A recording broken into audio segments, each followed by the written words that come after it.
I straighten my tie in the elevator mirror and tell myself it is just a conversation. Kara texted at 4. Meet me at the Meridian bar after work. We need to talk. 5 words that have never preceded anything good in the history of human communication, but I spend the commute convincing myself that this time they mean something manageable. A reset. A recalibration. 2 people who have been moving in different directions finally standing still long enough to find the map. The Meridian bar is the kind of place that exists to make deals feel like pleasure and pleasure feel like deals. Low lighting. Good bourbon. The gentle acoustic of money being comfortable. I have been here 11 times in 3 years, always for work, always with the specific awareness that everything said in rooms like this has a second meaning underneath the first. I see her before she sees me. Kara's laughing. Not the polite laugh she uses at client dinners or the quiet one she saves for things that are actually funny. The full laugh, head tilted, one hand on the bar, the kind that means she has forgotten she is performing. She looks like someone who has just arrived somewhere she has been trying to reach for a long time. The man beside her is Logan Pierce. I know him by reputation before I know him by face. Star dealmaker. Just recruited from Halcyon Group with a package that made 3 senior directors ask uncomfortable questions about their own compensation. The kind of hire that gets announced in an all-hands with the specific enthusiasm companies reserve for people they expect to rescue them. He is taller than I pictured and younger, with the easy confidence of someone who has never walked into a room and doubted his right to be there. His hand is resting near hers on the bar. Near. Not on. But near in the way that is a decision. Kara sees me when I am 6 feet away. She does not look guilty. That is the thing that lands first. Not the situation, not Logan's presence, not the hand near hers on the bar. The complete absence of guilt on her face, like she has already processed whatever accounting needed to happen and settled it without me. Dylan, she says. Her voice is the tone of someone expecting a conversation they have already finished internally. Hey, I say because starting with hey buys 3 seconds and I need them. Logan turns. He extends his hand with the unhurried warmth of someone who genuinely believes this interaction is going to go fine. Dylan Mercer. I've heard good things. I shake it because not shaking it tells a story I don't want told in this bar tonight. Logan. Kara sets her glass down. I'm glad you came. I've been trying to figure out how to do this. Do what? I say. She meets my eyes. Not unkindly, which is almost worse. I need someone going somewhere, Dylan. The sentence arrives with the precision of something that has been prepared. Not cruel exactly. Just complete.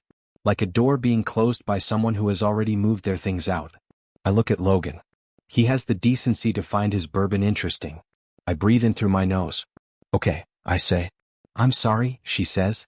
I am. But I think you know this has been coming. I know we've had a hard year, I say. You've had a hard year, she says. I've been waiting for you to remember I exist. I want to say something about the merger project that consumed 14 months and the fact that I was doing it for both of us, but that argument has the specific problem of being true and useless simultaneously.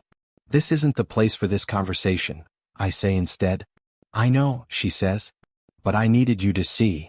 She wanted it witnessed. I understand that, and the understanding makes it worse. Logan clears his throat with the careful delicacy of someone who has decided to attempt relevance. No hard feelings, man. These things happen. I appreciate that, I say in the flattest voice I own. I turn to him because there is one thing I came here to do tonight regardless of what else happened, and I am going to do it. Logan. The Castellan deal. The seller, Marcus Webb, has 2 non-negotiables. Timeline and point of contact consistency. He's been burned on both in previous acquisitions. The relationship we've built is specific to the existing term structure.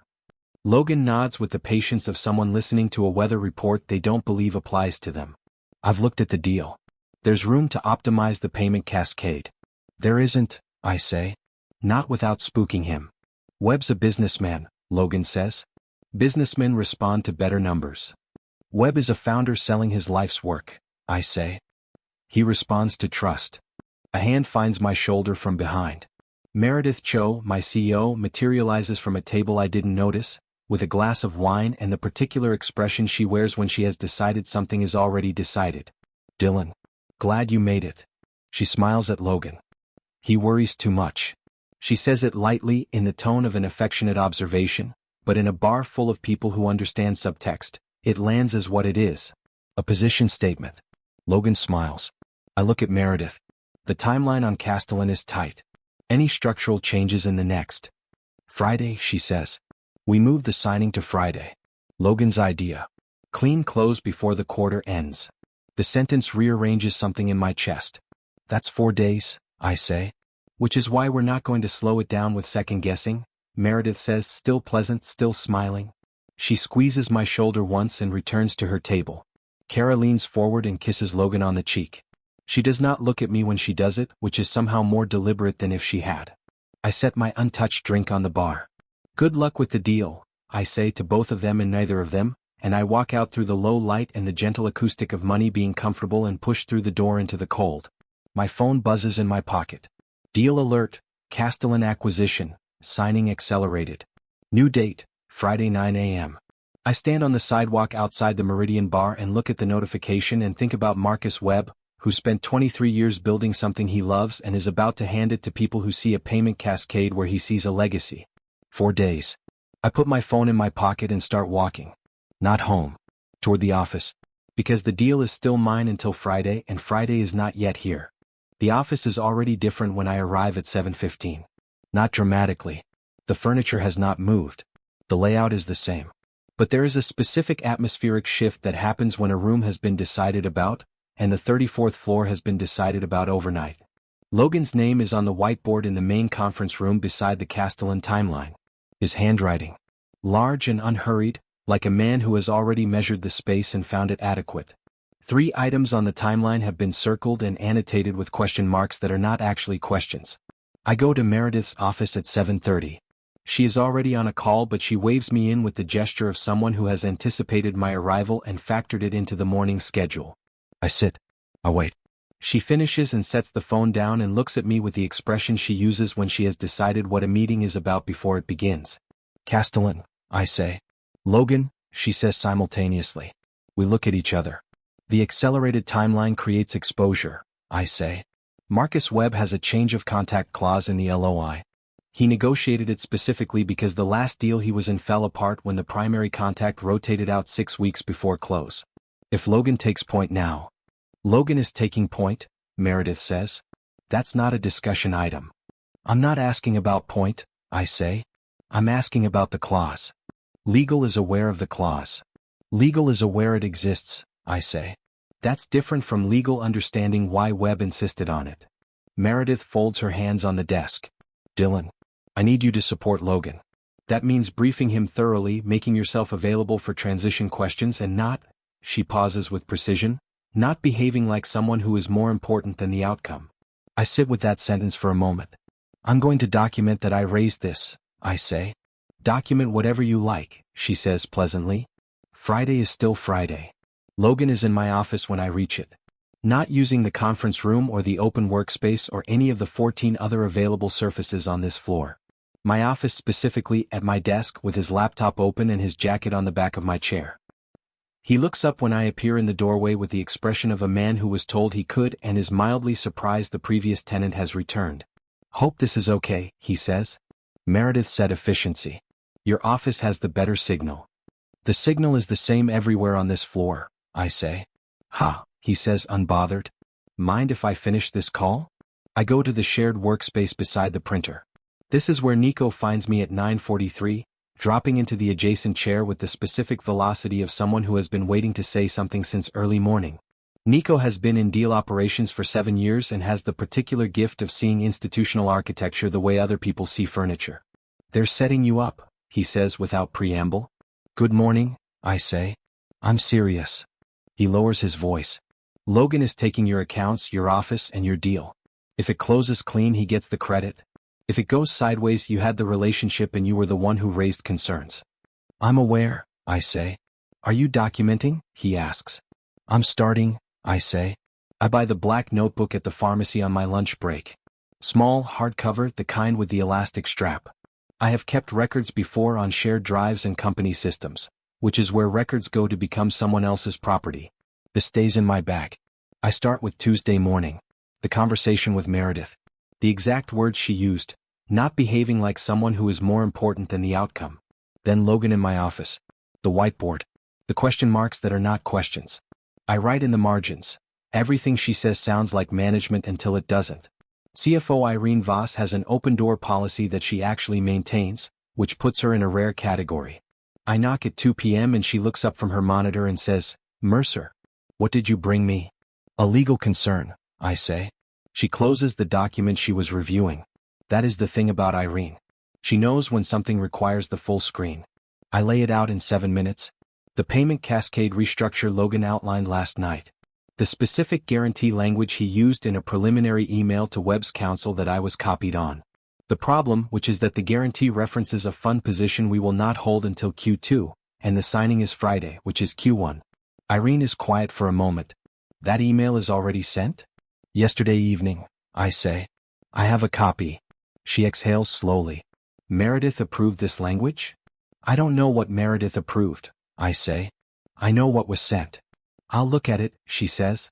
"Irene," I say, "if this deal closes on language we can't backstop and Webb's counsel finds the gap post-signing." I said I'll look at it, she says. "Let me look at it." It is not a fight. But it is not nothing.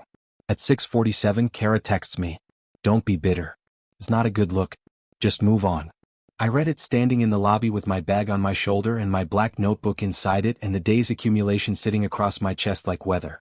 I start to type 3 different replies. Delete all 3. I put my phone in my pocket. 30 seconds later it buzzes again. Not Kara. A Google alert. My name. A finance commentary site I check occasionally. I click through. The article is titled, "Sources Claim Internal Rift Over Castellan Deal Terms." Below the headline, embedded in the 3rd paragraph, is a partial screenshot. Our deal numbers. Internal projections.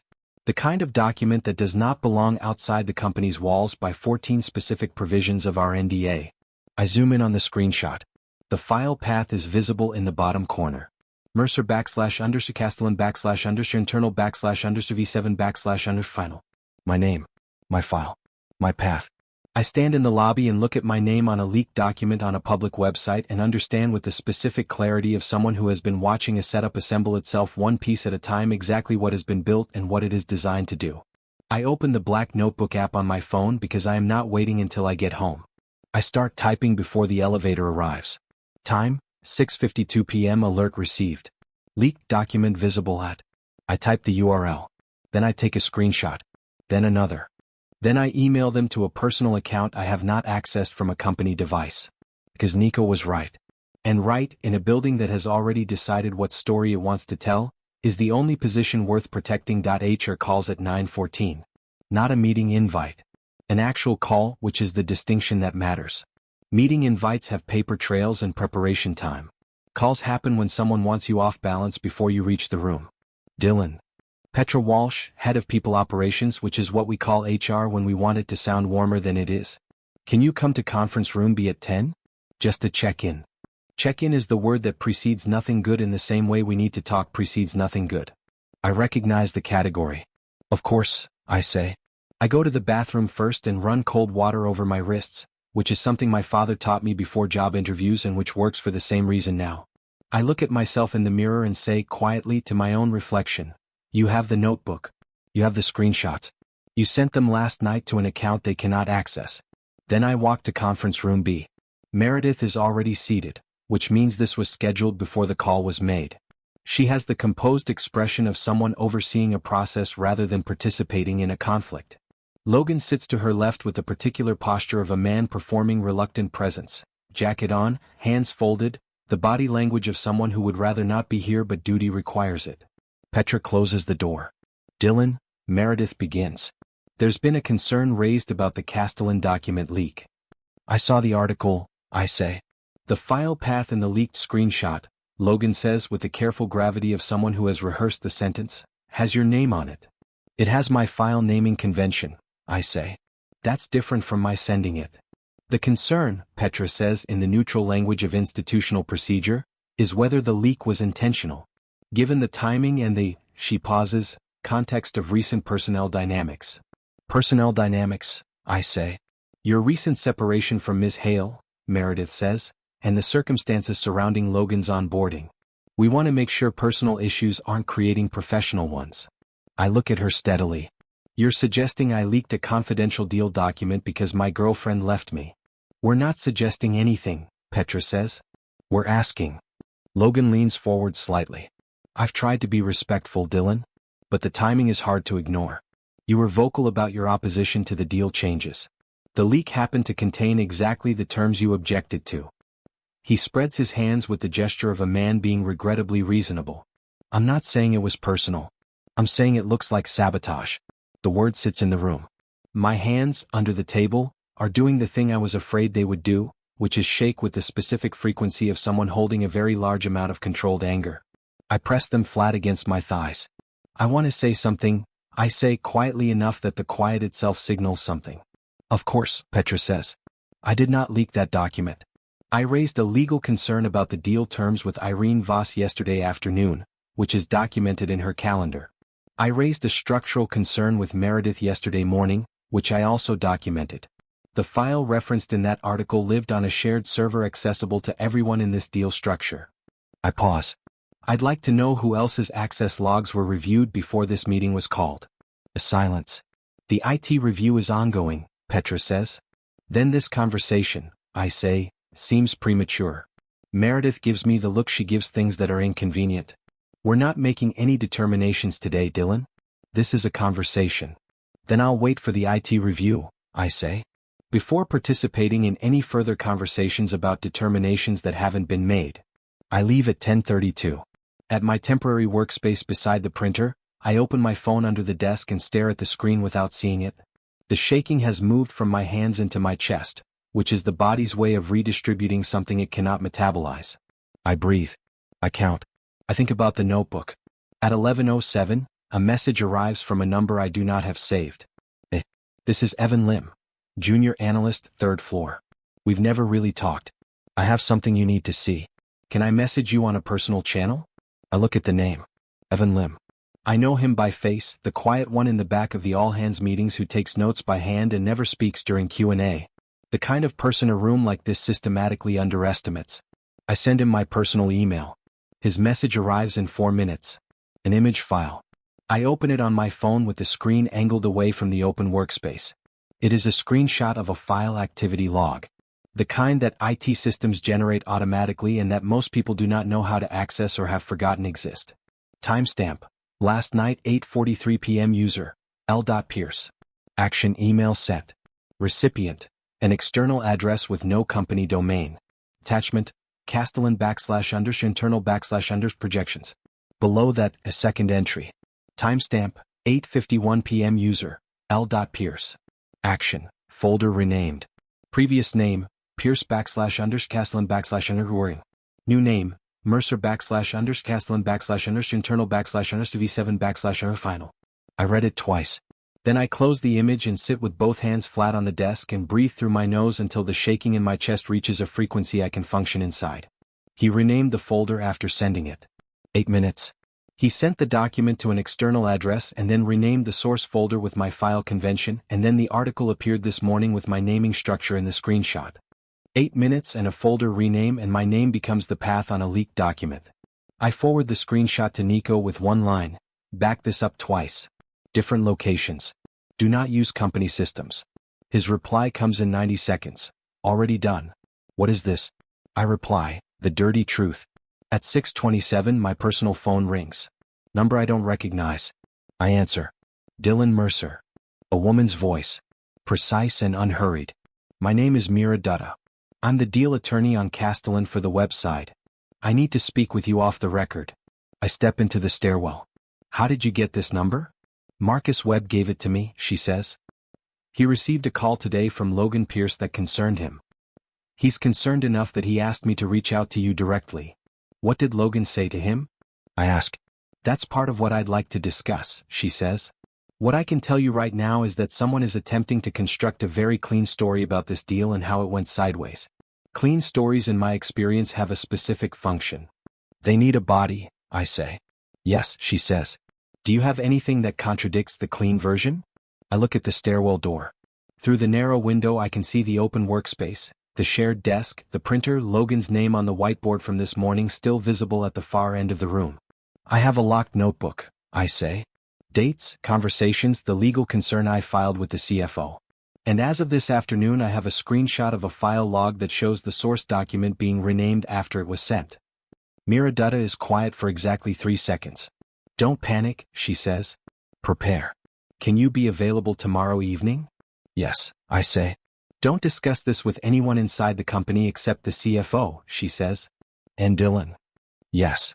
Don't let them make you reactive before Friday, she says. Reactive people make the clean story easy to write. I stand in the stairwell after she hangs up and hold my phone and think about Marcus Webb, who spent 23 years building something he loves, who negotiated a change of contact clause because he has been burned before, who trusted me specifically and called his attorney when Logan Pierce called him today. I take out the black notebook. I write Mira Dutta's name, the time, and 3 words beneath it. Don't panic. Prepare. Then I underline prepare. Twice. Kara is waiting outside the building at 8:12. Not inside, not in the lobby with its security desk and camera coverage and the ambient witness of a staffed building. Outside, on the side entrance that faces the parking structure, which is the entrance people use when they want the conversation to be unobserved. She is wearing the white coat she bought in February, the one she showed me 3 times before purchasing because she wanted my opinion and then bought it regardless of what I said. At the time that felt like intimacy. Standing 6 feet from her on a cold Thursday morning, it feels like data. Dylan, she says. Her tone is the specific warmth of someone who has decided to be generous. Kara, I say. I came to give you something you won't get from anyone else, she says. Honest advice. From the woman who replaced me in approximately the same week I was managing the biggest deal of my career, I say. Sure. She absorbs that without flinching, which tells me she has already processed her own accounting of the last several months and reached conclusions that are comfortable to live inside. That's fair, she says. I could have handled the timing better. Yes, I say. But the advice is still good, she says. Resign quietly. Before Friday. Frame it as a personal decision, new direction, whatever reads clean. If you stay and Logan finishes this deal and the leak is attached to your name in any formal finding. It won't be, I say. Dylan, she says, and her voice drops to something that might be genuine concern or might be the imitation of it so practiced it has become indistinguishable. He will destroy you. He knows how to do that. It's actually one of the things he's good at. Did you help him? I ask. The question lands in the space between us and sits there. Kara looks at me for a moment. I watch her run through the options available to her, the denial, the reframe, the redirect, and then she makes a choice that surprises me. I helped myself, she says. The honesty of it arrives harder than any lie would have. A lie I could have cataloged and set aside. This I have to actually absorb, the clean simple fact of it, that she made a calculation and the calculation did not include me. Okay, I say. I'm not a villain, she says. I didn't say you were, I say. I asked what you did. She pulls her coat tighter. Resign. Take the network you built and find somewhere it's valued. This company has already moved on. It's moved on in the wrong direction, I say. And there are people who are going to get hurt by that. People like Marcus Webb, she says with a note I cannot fully identify. Yes, I say. She looks at me for a moment with an expression I stopped being able to read somewhere in the last 72 hours. Then she says, you were always better at caring about the deal than you were at caring about us. She walks back inside before I can answer. I stand on the side entrance for 45 seconds. Then I go upstairs. Meredith's office at 9 has the quality of a room that has decided what it is discussing before the participants arrive. Logan is there, which I did not expect and then immediately did. He sits in the chair angled toward Meredith's desk with the posture of someone whose presence is professional rather than personal. I close the door behind me.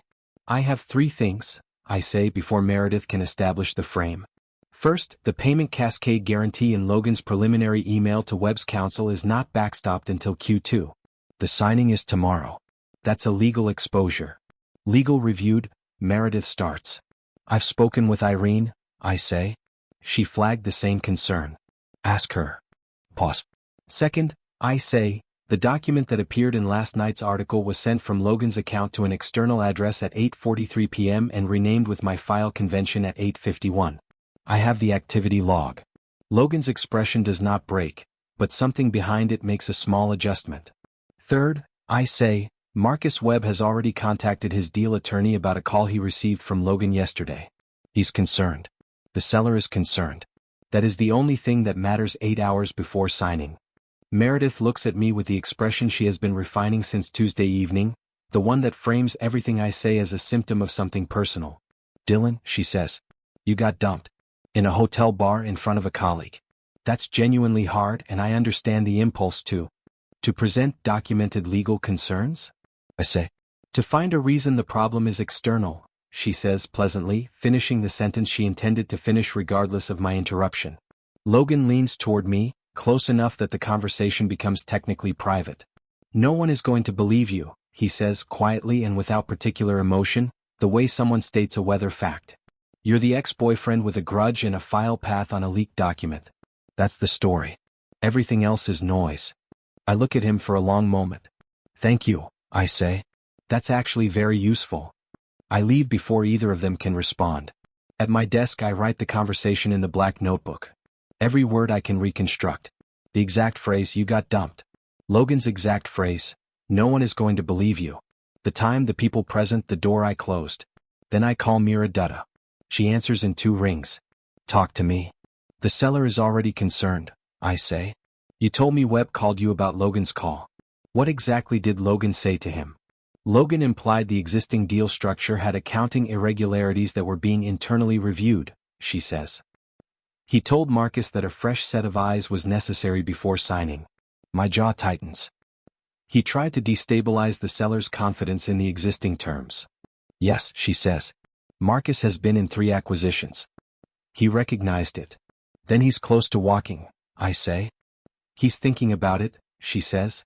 Which is why the next 12 hours matter. At 11:14 my phone buzzes with a text from a number saved as Sasha K. Which is Sasha Reeve from PR, who sits 3 floors down and occasionally texts me about deal coverage when things go sideways in the press. Heads up. Journalist from Finance Post called the PR line this morning. Meredith gave a quote. Said deal has been complicated by an internal personnel issue that is being addressed. I asked for the full quote. She said it's going out tomorrow. Dylan. It sounds like it's about you. I sit in my apartment that night with the black notebook open on the coffee table and Mira Dutta's number in my recent calls and Sasha's text still on my screen and the particular silence of someone who has been in motion for 4 days and has reached the moment before the next motion. I think about Kara outside the building this morning. Her white coat. I help myself. I think about Logan's voice. No one is going to believe you. I think about Marcus Webb, 23 years, a change of contact clause, a seller who has been burned before and called his attorney when something felt wrong. Something has been shifting in me since this morning. Not loudly. In the specific quiet way that things shift when they are becoming permanent. I spent 4 days wishing Kara would come back different, would appear somewhere and say she was wrong, would at minimum register the cost of what she did. I'm done wishing for that. What I want now is simpler and harder and entirely mine. I want Friday to tell the truth. I open the notebook to a clean page and begin writing everything I have, in order, from the beginning, in the format of someone preparing to be believed. Because Mira said don't panic, prepare. And I have been panicking long enough. Tonight, I prepared that I make the call at 6:47 a.m. before the building fills. Not from my desk. From the stairwell on 32 where the signal is adequate and the foot traffic is 0 before 7. I sit on the cold concrete step with my back against the wall and my notebook open on my knee and I dial the number Mira gave me last night with the specific instruction.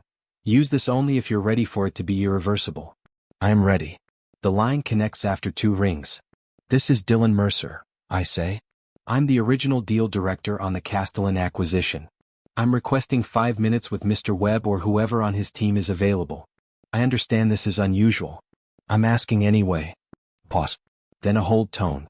I count the seconds. I get to 41 before a voice returns. Mr. Mercer. This is Patricia Ewan, Chief of Staff to Marcus Webb. Can you hold for 2 minutes? Yes, I say. The 2 minutes become 4. I use them to write the date and time in the notebook and the words. Called Webb's team directly. If this ends my career, it ends knowing I tried. The line opens again. Dylan. Marcus Webb's voice. I have spoken to him 11 times over 14 months and I know it immediately, the particular register of a founder who built something real and speaks about it with the specific gravity of ownership. I wasn't expecting to hear from you directly. I know, I say. I'm sorry for the approach. Pause. Second, I say, the document that appeared in last night's article was sent from Logan's account to an external address at 8:43 p.m. and renamed with my file convention at 8:51. I have the activity log. Logan's expression does not break, but something behind it makes a small adjustment. Third, I say, Marcus Webb has already contacted his deal attorney about a call he received from Logan yesterday. He's concerned. The seller is concerned. That is the only thing that matters 8 hours before signing. Meredith looks at me with the expression she has been refining since Tuesday evening, the one that frames everything I say as a symptom of something personal. Dylan, she says. You got dumped. In a hotel bar in front of a colleague. That's genuinely hard, and I understand the impulse to present documented legal concerns? I say. To find a reason the problem is external, she says pleasantly, finishing the sentence she intended to finish regardless of my interruption. Logan leans toward me, close enough that the conversation becomes technically private. No one is going to believe you, he says quietly and without particular emotion, the way someone states a weather fact. You're the ex-boyfriend with a grudge and a file path on a leaked document. That's the story. Everything else is noise. I look at him for a long moment. Thank you, I say. That's actually very useful. I leave before either of them can respond. At my desk I write the conversation in the black notebook. Every word I can reconstruct. The exact phrase, you got dumped. Logan's exact phrase, no one is going to believe you. The time, the people present, the door I closed. Then I call Mira Dutta. She answers in 2 rings. Talk to me.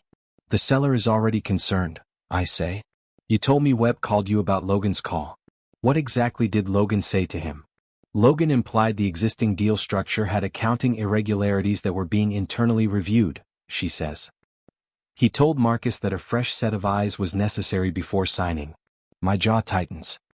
He tried to destabilize the seller's confidence in the existing terms. Yes, she says. Marcus has been in 3 acquisitions. He recognized it. Then he's close to walking, I say. He's thinking about it, she says. Which is why the next 12 hours matter. At 11:14 my phone buzzes with a text from a number saved as Sasha K. Which is Sasha Reeve from PR, who sits 3 floors down and occasionally texts me about deal coverage when things go sideways in the press. Heads up. Journalist from Finance Post called the PR line this morning. Meredith gave a quote. Said deal has been complicated by an internal personnel issue that is being addressed. I asked for the full quote. She said it's going out tomorrow. Dylan. It sounds like it's about you. I sit in my apartment that night with the black notebook open on the coffee table and Mira Dutta's number in my recent calls and Sasha's text still on my screen and the particular silence of someone who has been in motion for 4 days and has reached the moment before the next motion. I think about Kara outside the building this morning. Her white coat. I help myself. I think about Logan's voice. No one is going to believe you. I think about Marcus Webb, 23 years, a change of contact clause, a seller who has been burned before and called his attorney when something felt wrong. Something has been shifting in me since this morning. Not loudly. In the specific quiet way that things shift when they are becoming permanent.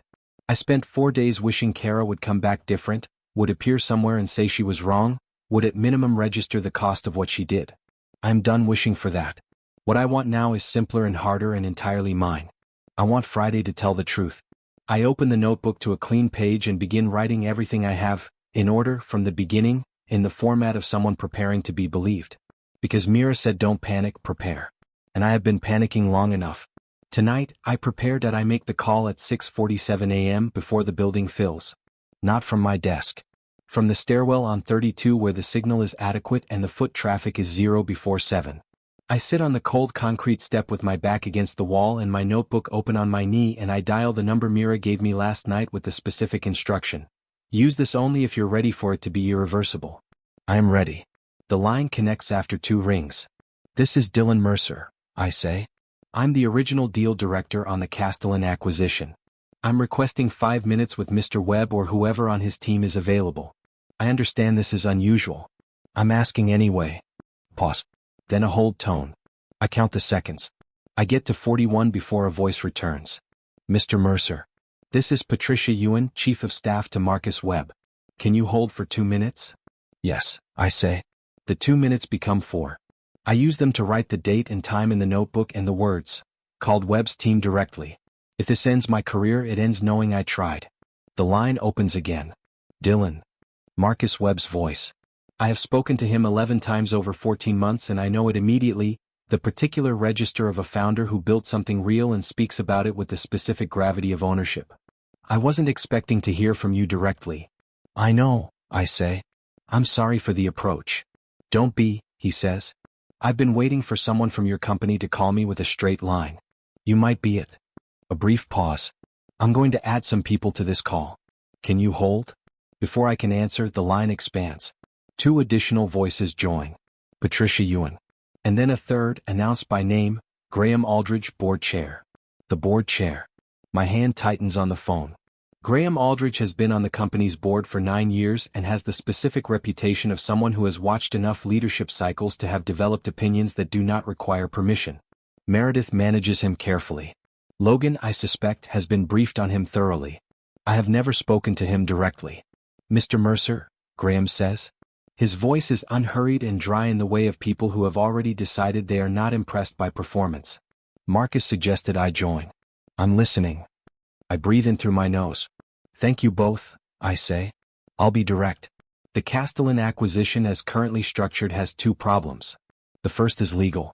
The payment guarantee language in the preliminary correspondence with your counsel references a fund position we will not hold until Q2. The signing is tomorrow. That gap creates post-closing exposure for both sides. Silence. The second problem, I say, is more serious. Marcus speaks before I finish. We heard your company is unstable, he says. Internal investigation. Leak of our deal data. We also heard. He pauses and I can hear the weight of what he is about to say before he says it, that Logan Pierce has been in contact with Orion Capital. Orion Capital. The competitor that lost the Castellan bid 14 months ago and has not been quiet about the loss. We heard, Marcus continues, his voice careful and specific, that our proprietary data may have been shared with them. My stomach drops through the stairwell floor. This is not about one leak to one journalist. The article was the visible layer. Underneath it, Logan has been feeding Orion Capital the information they need to understand exactly what Webb's company is worth, exactly what its vulnerabilities are, exactly how to approach a competing offer if the current deal collapses. The deal was not being accelerated to close clean. It was being accelerated to generate maximum data exposure before the collapse Logan was engineering. Mr. Webb, I say, and my voice is steady in the way of someone who has decided that steadiness is the only professional tool left. I warned about the structural changes.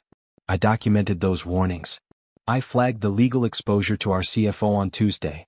The document leak that appeared in yesterday's article was generated from an account that is not mine and renamed to implicate me afterward. I have the activity log. Marcus says nothing.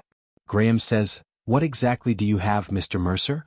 A time-stamped file activity log showing the document sent and renamed from Logan Pierce's account. I say. Meeting documentation from every concern I raised internally with dates. The CFO was informed directly. And I have an attorney who represents your side who can speak to the call Logan made to Marcus on Wednesday that destabilized the seller's confidence in existing terms. Silence. A long one. Then Graham Aldridge says in the tone of someone stating a requirement rather than making a request, "Show me proof that survives court." I can do that, I say. You have until 9 a.m. tomorrow, he says. 1 hour before signing. Don't bring it to Meredith. Bring it to my office directly. The line closes. I sit on the cold concrete step and breathe. Mira is already at the cafe when I arrive at 8:30. Small place, no company proximity, the kind of booth that has high backs and low visibility. She has 2 coffees and a folder on the table and the expression of someone who has been awake since before I called Webb's team. She knows I made the call. I texted her from the stairwell. How did Graham react? She asks. He wants proof that survives court by 9 tomorrow, I say. Then we have work to do. She opens the folder and turns it toward me. This arrived from our forensic documentation team this morning.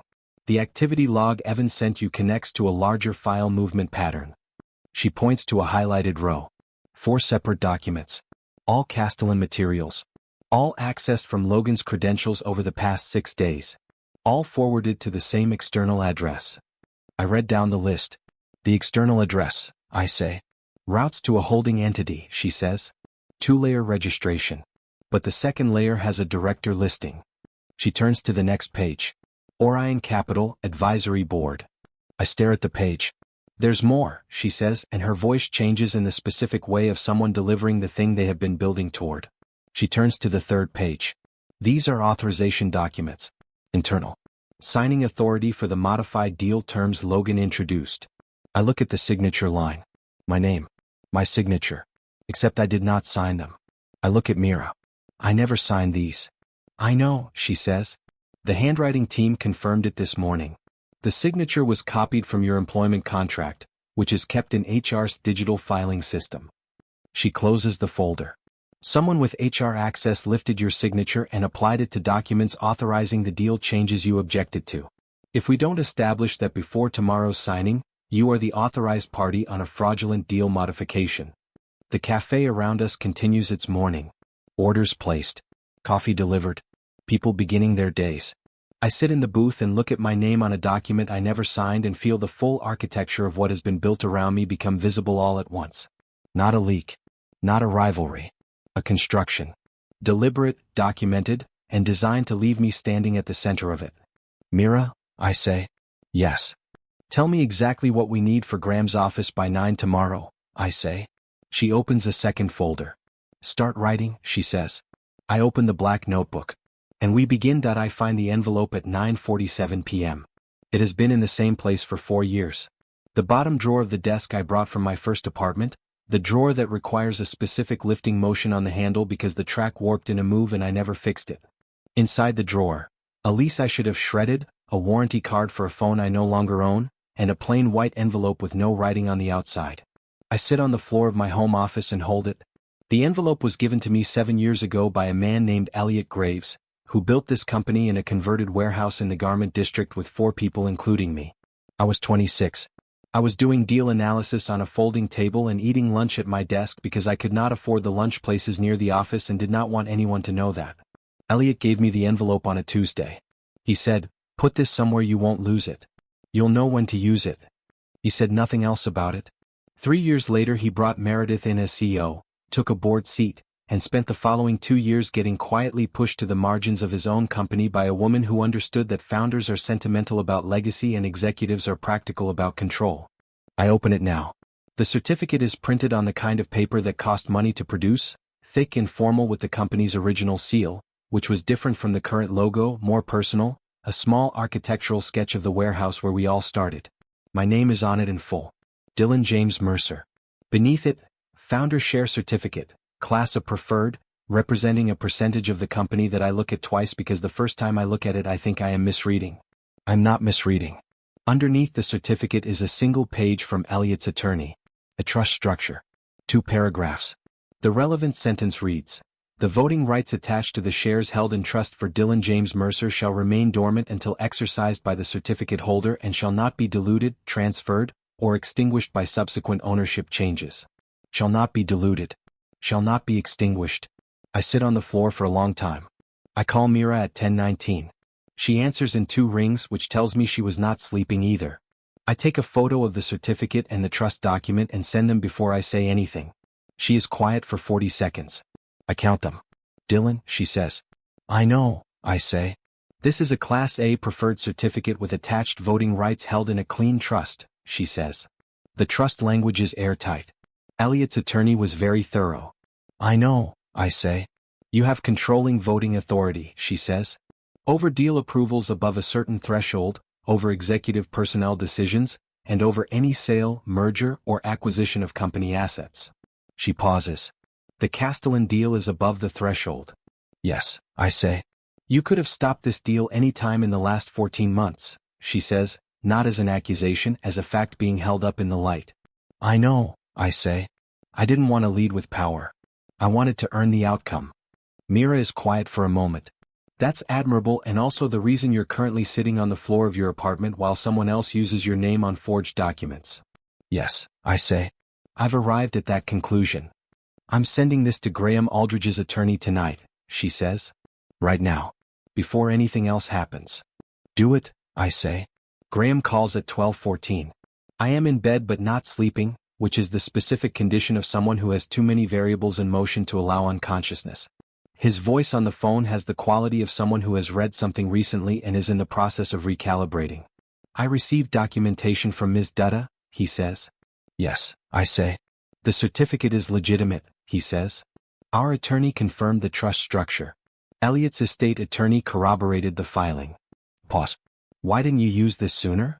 "I wanted to earn my position," I say. "Without leverage." Another pause longer. "That's either principle or naivety," he says. Probably both, I say. If you're going to act like an owner tomorrow, he says, prove it. Not with the certificate. With what you do with it. He ends the call. I sleep for 3 hours. The morning's rehearsal announcement arrives in my inbox at 7:44. All hands, final signing rehearsal, 9 a.m. main conference room. Mandatory for deal team. Below the body text, a note added by Meredith. Please join us to celebrate the close of our most significant acquisition and to recognize the leadership that brought us here. Leadership singular. I dress in the same suit I wore to the first meeting with Marcus Webb 14 months ago, which is deliberate in the way that all deliberate choices are, communicating something to myself before I communicate anything to anyone else. The envelope goes in my interior jacket pocket. Not the certificate. The certificate stays with Mira, who has 3 certified copies and a 4th with Graham's attorney. What I carry in my pocket is the original envelope, plain, no writing, the one Elliot handed me in a converted warehouse when I was 26 and eating lunch at my desk because I couldn't afford the places nearby. The conference room is full when I arrive. Full and arranged, which is the difference between a meeting and a production. The good chairs. The signing table at the front with the document portfolio centered on it.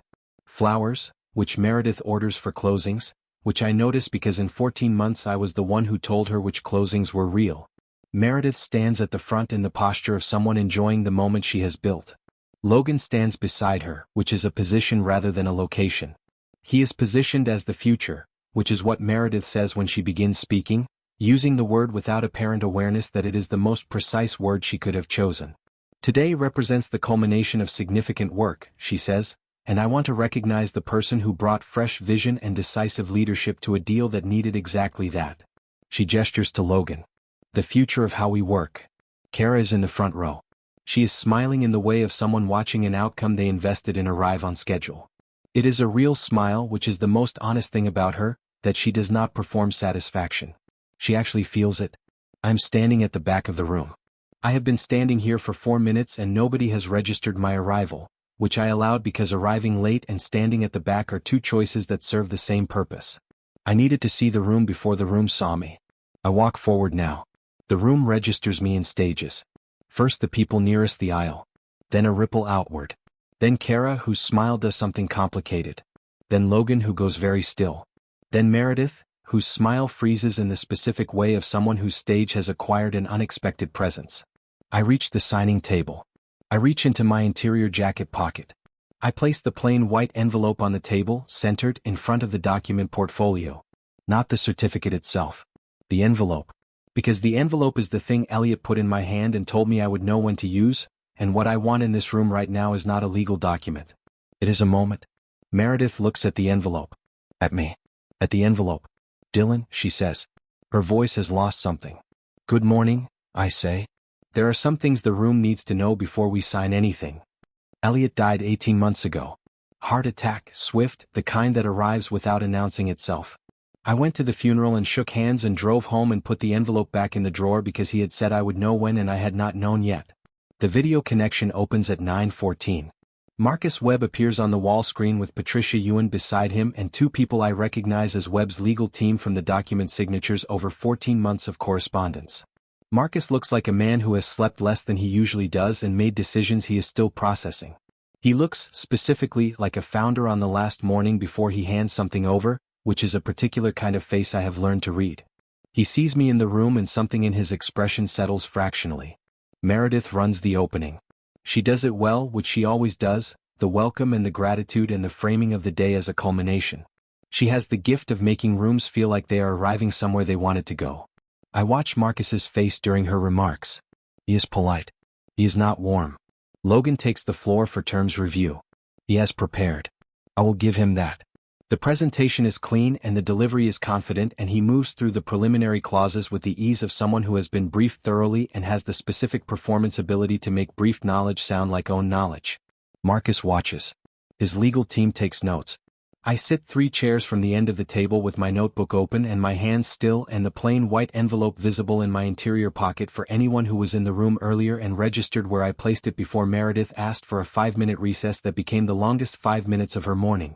Logan reaches Clause 11. I know Clause 11. I have known Clause 11 was coming since Mira flagged it 2 nights ago in the cafe, when she turned to the fourth page of her folder and pointed to a paragraph that had been inserted into the modified terms after my involvement in the deal structure was removed. Clause 11, in the language Logan now reads aloud with the smoothness of someone who has decided the language is technical enough that nobody will parse it in real time, transfers to the acquiring company broad licensing rights over any intellectual property developed by Castellan's founder team in the 24 months preceding the acquisition. What that means in the language that matters. Webb's pending patents. 3 of them. Filed in the last 18 months. The core of what makes his company worth what Logan told everyone it is worth. The thing Marcus Webb spent 23 years building toward. Clause 11 takes them. I watch Marcus Webb's face. I watch it the way I have learned to watch things that matter, not for the dramatic response but for the small one, the specific moment when a person processes the gap between what they were told and what they are hearing. His jaw sets. His eyes move to Patricia Ewan. Patricia Ewan looks at her legal team. The legal team member on the right stops writing. Marcus Webb looks at the camera. Can you repeat Clause 11, he says. His voice is the specific flat tone of someone who heard it correctly and wants confirmation before they act on what they heard. Logan repeats it. The room is quiet in the way rooms go quiet before something heavy lands. No, Marcus Webb says. Logan opens his mouth. This deal is over, Marcus says. Effective immediately. Patricia, please log the time. He reaches forward. The screen goes dark. The conference room does not make a sound for 4 full seconds. Then Meredith turns. She turns the way weather turns, the specific physics of a force that has been moving in one direction encountering an obstacle and redirecting with the full energy of its original momentum. Fix this, she says. To me. Not to Logan. To me. As though the responsibility for the outcome has already been reassigned in the 48 hours since she told me I was emotional because I got dumped. Fix, I start. You had the relationship, she says. Call him back. The clause, I say. The clause ended it. Not the relationship. Logan steps forward. Dylan poisoned this, he says, and his voice has the specific quality of a man who has decided the best remaining move is forward momentum. He's been undermining seller confidence since Tuesday. He requested unauthorized contact with Webb's team. Whatever Webb heard that made him skittish. Came from you, I say. Came from a man who couldn't accept being transitioned off his own project. Logan finishes. I open the black notebook. I do not raise my voice. October 14th, I read. Verbal warning to Meredith regarding change of contact clause in the original LOI. October 15th, same concern documented in follow-up email, copied to legal. October 17th, concern raised with CFO Irene Voss regarding guarantee language in preliminary correspondence. October 18th, legal concern flagged again when modified terms circulated without CFO sign-off. I look up. These are dates, I say. These are the specific dates I told this room the deal was at risk. Before the leak. Before the rehearsal. Before Clause 11. The room looks at Irene Voss. Irene has been sitting at the far end of the table with the expression of someone who has been waiting for the moment that requires her to speak. She straightens. The guarantee concern was valid, she says. I flagged it internally after Dylan brought it to me. I also want to be clear that Clause 11 was never submitted for legal review. I am seeing it this morning for the first time. The room absorbs that. Kara in the front row turns to look at me. Not the way she looked at me outside the building yesterday morning. Something different. The specific look of someone who is recalculating something they believed was settled. She says my name. Quietly. Dylan. I do not respond to her. Not because I am punishing her. Because there is nothing in that direction worth my attention in this moment. Logan's phone buzzes on the table. He glances at it. Then it buzzes again. Then a third time in quick succession, which is the pattern of a person receiving information that is arriving faster than they anticipated. I see it, the thing behind his eyes that I have not seen there before. Logan Pierce has moved through 4 days of this with the specific confidence of someone who has never genuinely considered the possibility that the room would turn. That confidence is doing something now that confidence does when it loses its foundation. It becomes panic wearing the mask of composure. And panic, in my experience, is visible at the edges first. My phone buzzes under the table. Nico. Check the wire. Competitor news just dropped. Search Logan Pierce in Orion Capital. It's out. I do not check the wire. I do not need to. I can read the buzz frequency of Logan's phone and the specific way he is now holding his body, the careful stillness of someone who has just discovered that something they thought was controlled is in public. The conference room door opens. Two members of building security enter, which is not a thing that happens during deal signings. Behind them, unhurried and carrying nothing, is Graham Aldrich. He walks to the head of the table. He does not look at Meredith. He does not look at Logan. He looks at me with the expression of a man who told someone to prove it and is here to observe the proof arriving. "Good morning," Graham says to the room with the specific authority of someone who owns the room in every sense that matters. The silence that follows is the kind that precedes everything changing. I close the notebook. I reach into my interior jacket pocket. And I place the plain white envelope on the table in front of Graham Aldrich. Graham calls the board session at 10:03. Not a recess. Not a pause. An emergency board session, which is the specific language of someone exercising authority that doesn't require permission. He uses the phrase once, standing at the head of the conference table, and the room reorganizes itself around the words the way rooms do when the person speaking them has the weight to make them land. The non-board members are asked to step into the hall. Logan stays. Meredith stays. Irene as CFO stays. I stay because Graham looks at me when he says who remains and includes me with a slight nod that is not a question. Kara stays because Logan's hand is on her chair and she has not moved away from it, which is the specific paralysis of someone who made a bet and is watching the odds change in real time and cannot yet find the version of themselves that knows how to stand up. The board convenes in 7 minutes. 3 members by video, 2 in the room beside Graham. The screens open and Graham addresses the full group in the flat, precise language of someone who has already decided what this meeting is for. "We lost the Castellan signing this morning due to a clause that was inserted into modified terms without legal review and without authorization from the named deal director," he says. "We have also received documentation suggesting the leak of deal materials was deliberate, not accidental. And we have a personnel question that the board needs to vote on before end of day." He looks at Meredith. "You'll have the opportunity to speak." "Not yet." Meredith's expression does something small and controlled. Sasha Reeve arrives at 10:19 with a laptop and the specific energy of someone who has been sitting on something for 48 hours and has been given permission to set it down.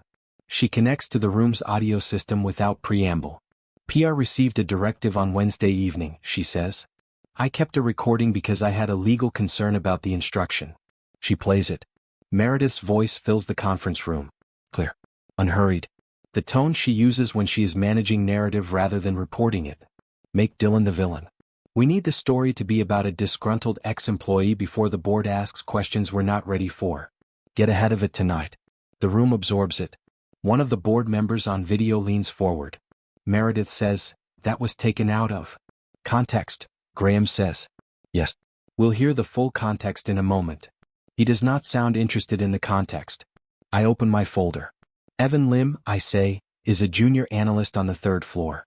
He captured a file activity log showing the Castellan document sent from Logan Pierce's account to an external address at 8:43 Wednesday evening, then the folder renamed with my file convention at 8:51. I slide the screenshot to the nearest board member. Mira Dutta, representing the seller's legal team, commissioned a forensic document review that traced 4 separate Castellan file packets forwarded to an entity connected to Orion Capital over 6 days. I place the forensic summary on the table. "And these," I say, sliding the final pages, "are authorization documents for the modified deal terms bearing my signature. I did not sign them. The signature was lifted from my employment contract." The board member beside Graham picks up the authorization documents. Logan has been sitting with the careful stillness of someone managing a very large amount of contained pressure for the last 20 minutes. The stillness breaks now, not loudly, not with the dramatics of someone who has rehearsed a response, but in the specific way of a person whose composure has reached its load limit. "This is paperwork," he says. "Dylan is a nobody with a grudge and a lucky file log. He lost the deal because he spent the week undermining seller confidence instead of supporting the team, and now he's using paperwork to dress up jealousy as." I reach into my interior jacket pocket. I place the share certificate on the table. Flat. Centered. My name on it in full. "Paperwork," I say, "is ownership." The room is quiet. Logan looks at the certificate. Then at me. Then at Graham, who is looking at the certificate with the expression of a man who already knows what it says and is watching the room catch up. Kara's eyes move to the certificate. I do not look at her directly. I am aware of her in the way I have been aware of her for 4 days, peripherally, the knowledge of her presence without making it the center of anything. But I see the moment it lands. The specific change in her posture. The way her hands, which have been still in her lap, tighten against each other. She says it quietly enough that it almost doesn't reach me.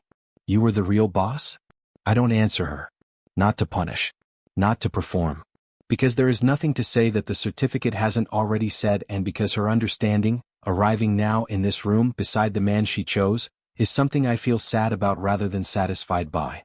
I'm tired. That is the most honest thing I know about what I feel right now. Graham looks at Logan. The board will need a moment. Logan stands. This is a setup. He's been building this since Tuesday. Kara, tell them. You know what he's like when he doesn't get what he wants. Kara does not speak. Logan's voice rises by one register. She knew about the repositioning. She told me what terms he'd fight. She wanted him out too. He looks at her. Tell them. Kara stands up.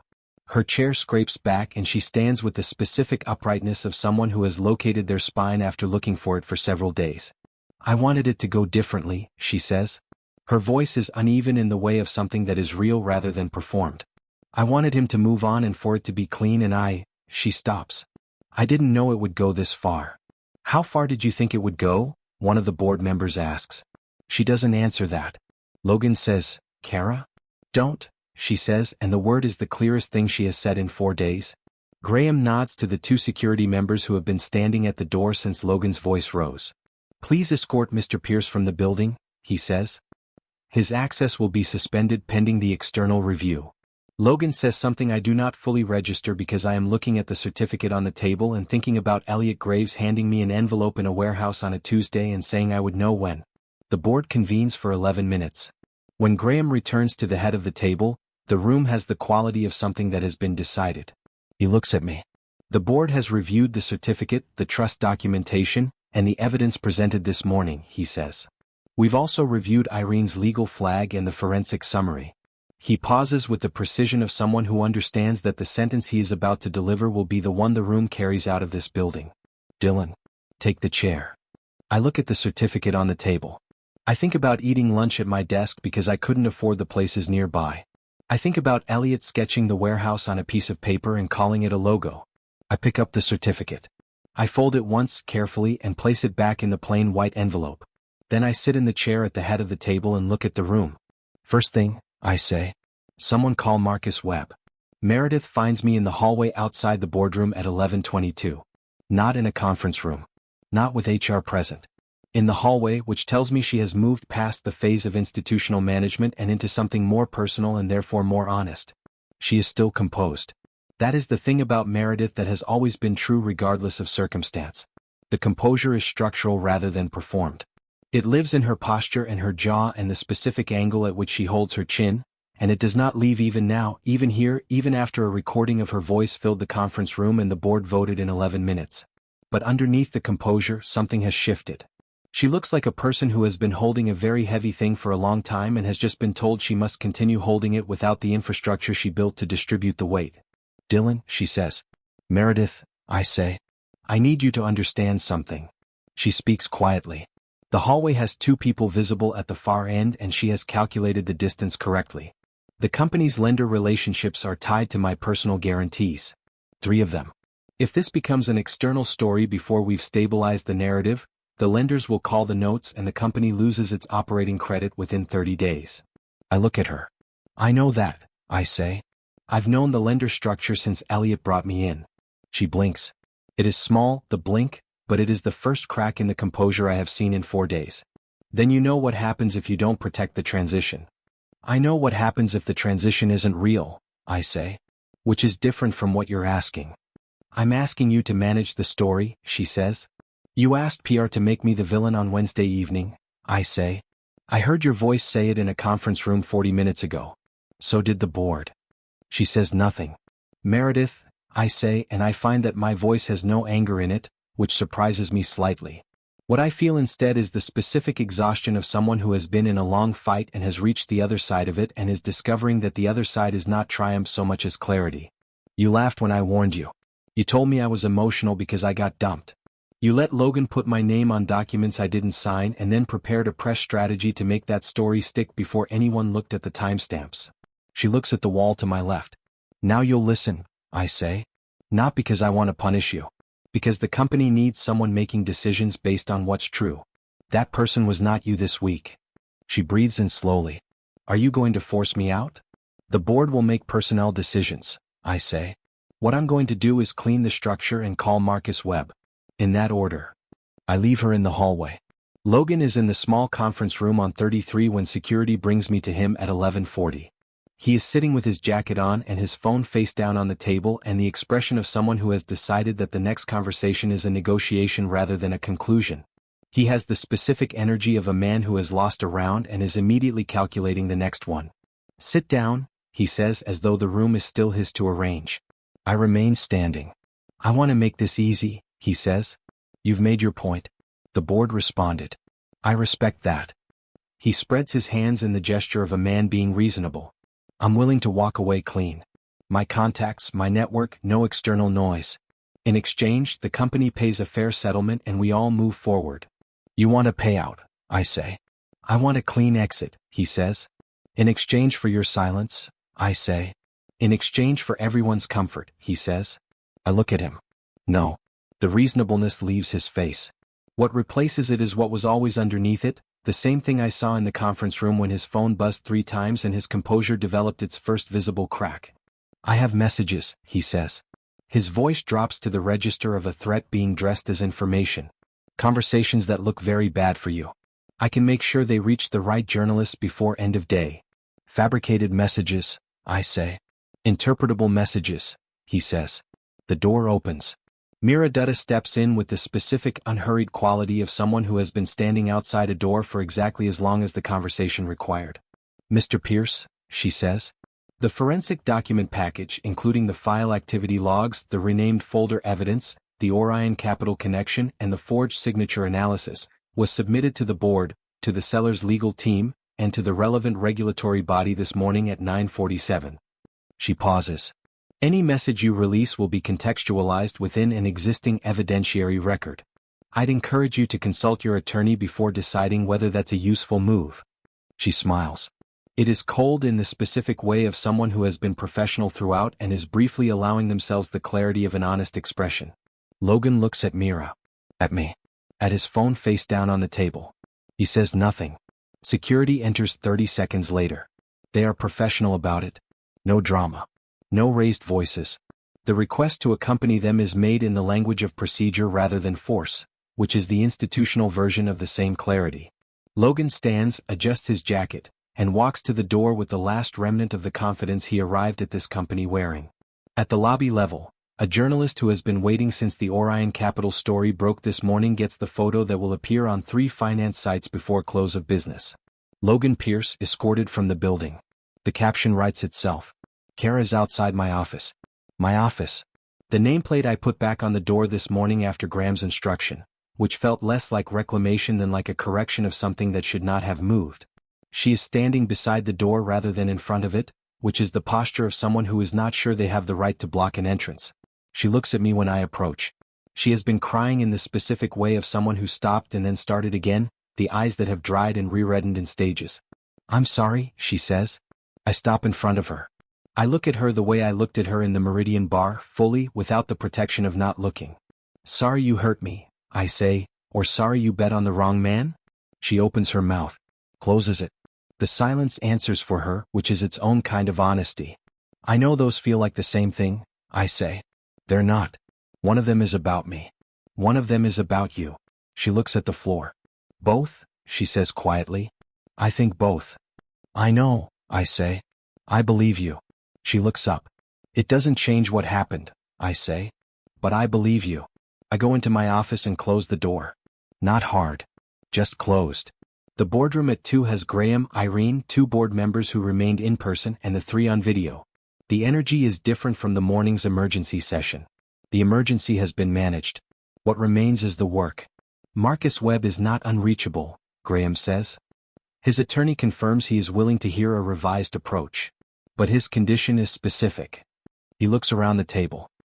He wants evidence that the company has cleaned house today, before he takes another call. He wants to know the structure is different, Irene says. He wants to know the people are different, Graham says. Or at minimum the accountability is. I look at Irene across the table. She has spent 4 days being the only person in this building besides Nico who responded to a documented concern with something other than management of the person who raised it. Irene, I say. She looks at me. Then we clean it completely, I say. Starting with every clause in the modified terms that wasn't submitted for legal review. Every authorization that carries a signature that wasn't given.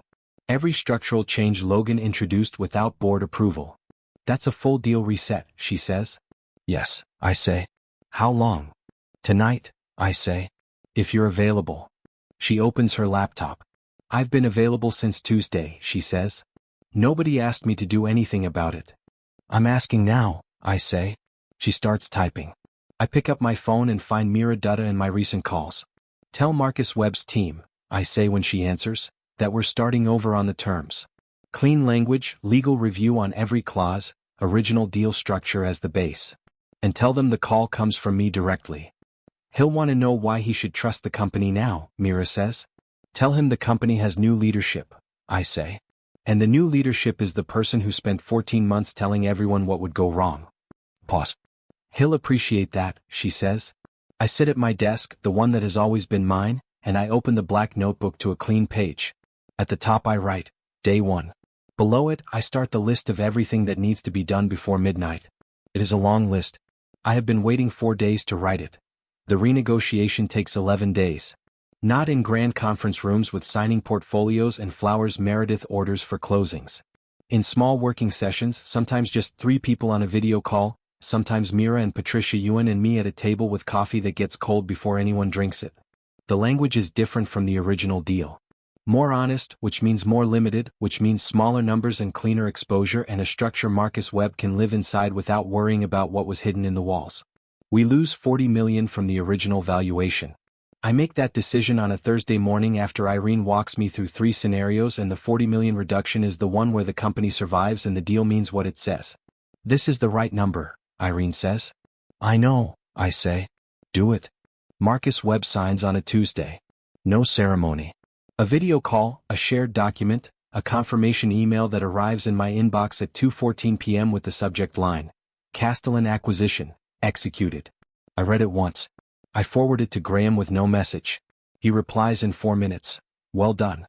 I put my phone face down on the desk and sit with the quiet for a moment, which is the thing nobody tells you about outcomes you fought for, that they arrive quietly rather than loudly, without the music the difficulty implied they deserved. Meredith resigns on a Wednesday. The statement is managed and careful and uses the language of personal decision and new directions, which is what statements say when the alternative is a board-initiated removal. Graham calls me after it goes out and says, she asked that it be handled this way. I thought that was reasonable. I tell him I agree. I do. There is nothing I want from Meredith's exit except its completion. Logan's story breaks fully the following week.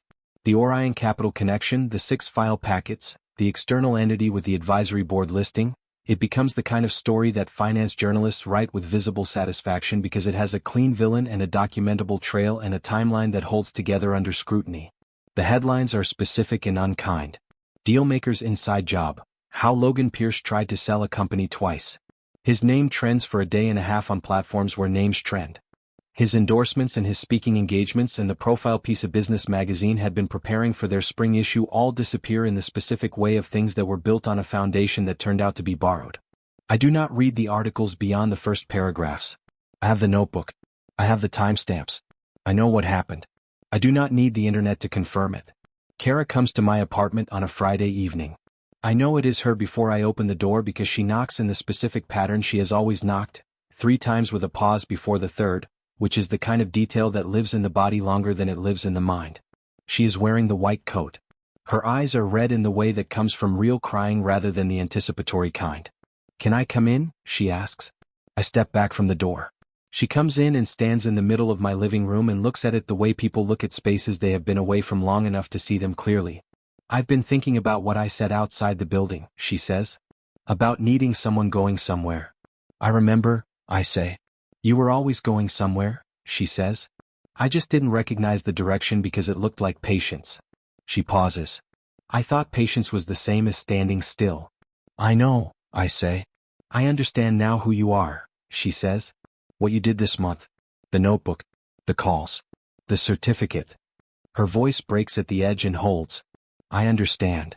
I look at her and feel the thing I have been carrying for 4 years, which is not the last 2 weeks but the full 4 years of building something inside a company I loved alongside a person I thought I understood, and I feel it not as anger or grief exactly but as the specific weight of time spent hoping something would be different than it was. Kara, I say. I didn't need you to know I had power. She looks at me. I needed you to trust my character when I looked ordinary, I say. When I was eating lunch at my desk. When I was warning people about deals instead of closing them with confidence. When I was the one without the corner office or the star billing or the hotel bar entrance. I pause. I needed you to see something worth staying for before you knew what it was worth. She is quiet. Can we try again? She asks. Her voice is honest in the way of someone who knows the answer and is asking anyway because not asking feels worse. I look at the black notebook on the coffee table. I think about the stairwell on 32 and the cold concrete step and the 47 seconds I counted outside the Meridian bar in the cold. I think about swallowing the humiliation of the bullpen desk and the temporary workspace and Logan in my chair and my name on documents I never signed. I think about all the moments I kept my voice low when I wanted to be loud and wrote things down when I wanted to tear things apart and stayed in the building when every reasonable instinct said the building had already decided against me. I did all of that without her. I did not need her to survive it. That is the answer underneath the answer. No, I say. She nods once. A small motion. She was expecting it, which makes it neither easier nor harder, just true. I hope the deal is everything you worked for, she says. It's a smaller deal than I planned, I say. It's the right one. She looks at me for a moment, with an expression I cannot fully read and have decided I do not need to, and then she walks to the door and opens it and leaves without the drama of a closing scene because there is no drama left in this direction, only the quiet of a door pulled shut. I stand in my living room. I pick up the notebook from the coffee table and open it to the last page with writing on it. Day 1.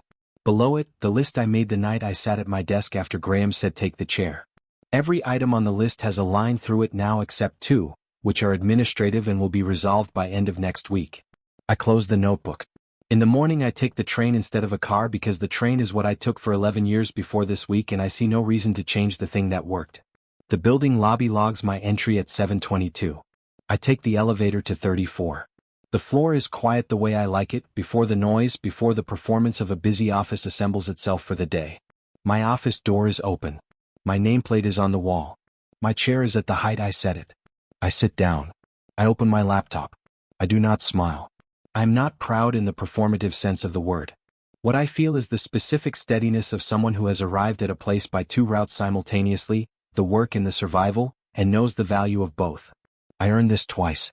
Once by building something worth protecting. Once by refusing to disappear when they told me to. I open the first email of the day. It is from Marcus Webb. Looking forward to working with the real team, he writes. Felt like you were always the one in the room. I type 2 words. Thank you. I hit send. And I begin.